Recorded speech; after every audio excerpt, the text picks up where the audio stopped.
Hello class 5 student.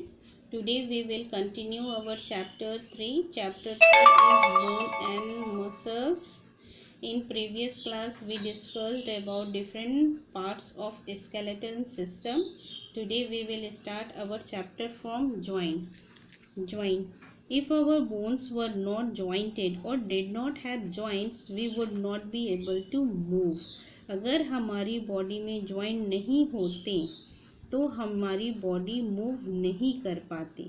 For example if your fingers bones were not jointed you would not be able to hold things. अगर तुम्हारे हाथ के जो fingers हैं, fingers के bones, fingers की हड्डियाँ अगर जॉइंट नहीं रहती एक दूसरे से तो आप लोग किसी भी चीज़ को पकड़ नहीं पाते. We have different kind of joints. Some like the joint of the skull bones are fixed. हमारी बॉडी में डिफरेंट तरह के जॉइंट्स पाए जाते हैं, जो कि कुछ जॉइंट्स ऐसे हैं जो एकदम से फिक्स्ड रहते हैं.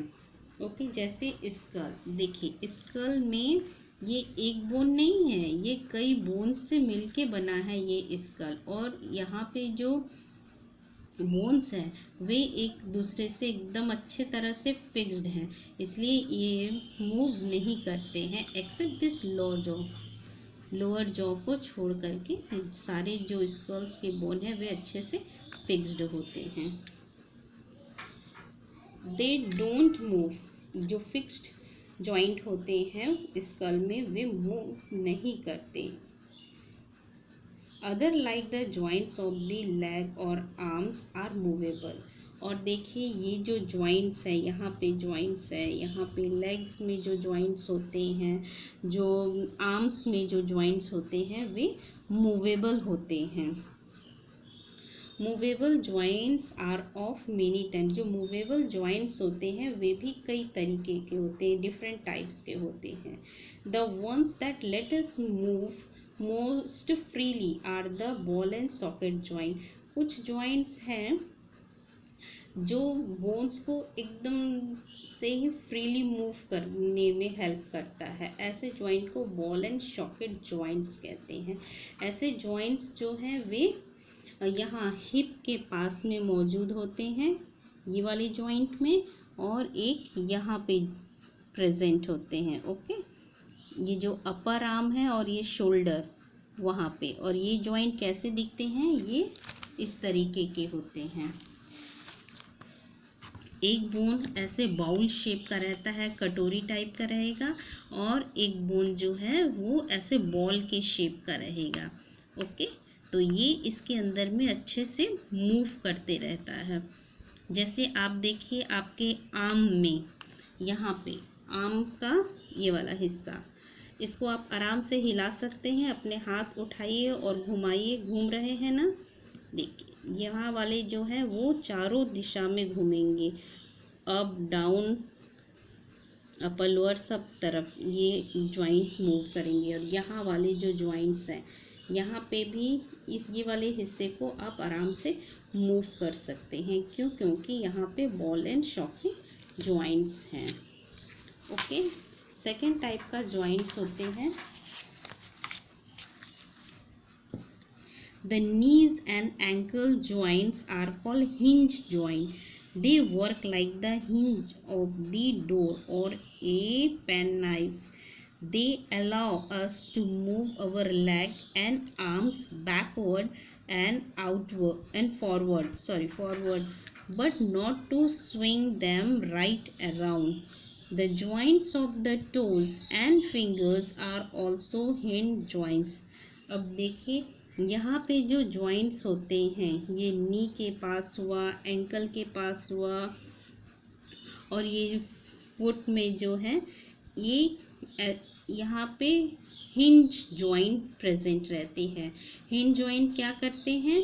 हिंज जॉइंट्स की मदद से आप सिर्फ अपने bones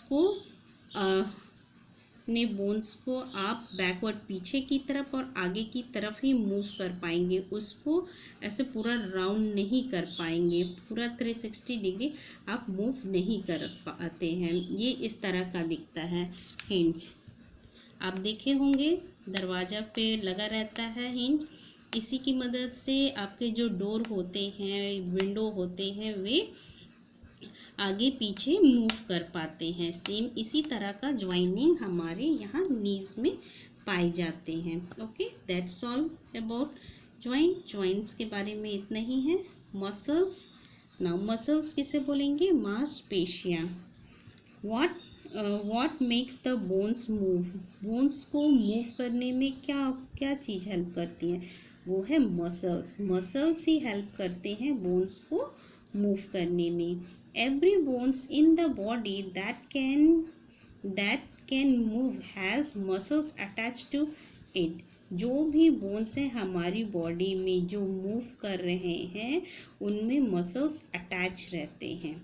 muscles are attach to bones by tough cord like things called tendon.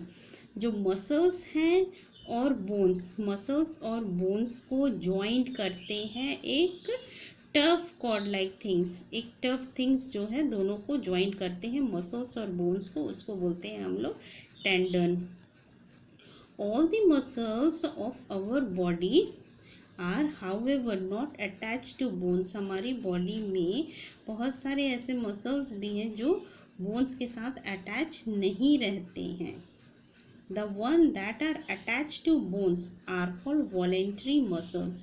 वैसे मसल्स जो बोन्स के साथ अटैच हैं उसे voluntary muscles कहेंगे। And this is because we can move them voluntarily or according to our wish. और इसी की वजह से हम लोग इस मसल्स को अपने अनुसार मूव कर सकते हैं। चाहते हैं तो हम उसे आगे मूव करें या पीछे मूव करें, according to us we move करते हैं। The muscles that help the heart beat और the one that help food move down the food pipe are involuntary muscles. कुछ मसल्स ऐसे हैं जैसे कि जो हार्ट के अराउंड में है और जो फुट पाइप में है, जो हमारे अंडर में नहीं काम करते हैं, जिसको अकॉर्डिंग टू हमारे विश के अनुसार कि नहीं काम करते, उसे हम इनवॉलेंट्री मसल्स कहते हैं।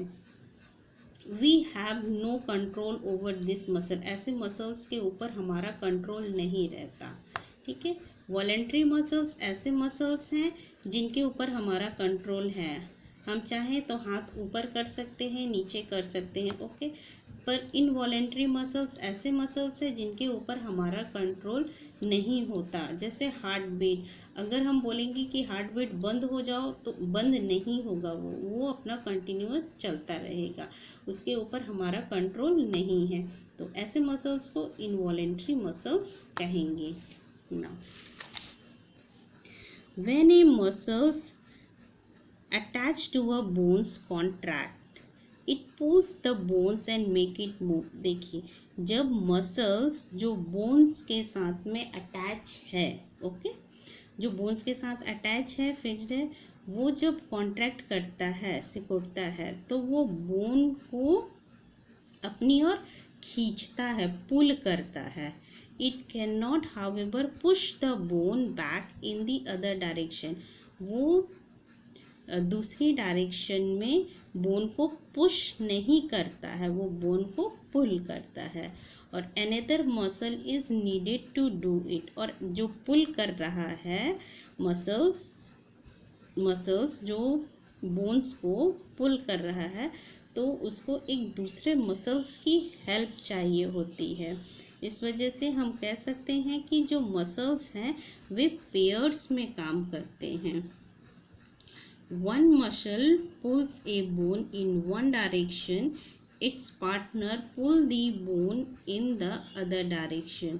Also when one muscle contracts to pull a bone, its partner relaxes. अब देखें, जब हम हाथ को मोड़ते हैं, ये है हमारे मसल्स हैं, ओके, ये हो गया बाइसेप मसल, ये हो गया ट्राइसेप्स मसल, उसके बीच में ये रही हमारी बोन। जब हम हाथ को मोड़ते हैं तो क्या होता है, यहाँ जो आगे तरफ जो बाइसेप्स मसल्स हैं वे सिकुड़ते हैं। ओके, और ये बोन्स को पीछे की तरफ खिंचाव होता है, ठीक। और इस वजह से ये जो पीछे वाले जो मसल्स हैं वो रिलैक्स होते हैं, ये थोड़े लंबे हो जाते हैं, और ये जो आगे की तरफ हैं वे कॉन्ट्रैक्ट सिकुड़ जाते हैं, इसलिए ये हिस्सा फूल जाता है। जिसे आप कभी कहते होंगे ऐसे मोड़ के अपना हाथ कि मेरा बॉडी देखो करके, वो कोई बॉडी नहीं रहती है, वो मसल्स रहती है। आप जब मोड़ते हो तो उस एरिया के जो मसल्स हैं वे सिकुड़ जाते हैं। ओके, और जो पीछे की तरफ मसल्स हैं वे रिलैक्स हो जाते हैं, फैल जाते हैं। और जब आप हाथ को सीधा करते हैं तो वही उल्टा हो जाता है। आगे का एरिया जो होता है वो रिलैक्स हो जाते हैं, बाइसेप्स, और जो पीछे वाला है ट्राइसेप्स एरिया, वो ट्राइसेप्स मसल्स वो क्या हो जाते हैं, वे कॉन्ट्रैक्ट करने लगते हैं। Okay, that's all for now. Chapter आपका फिनिश हो गया। Okay, bye students.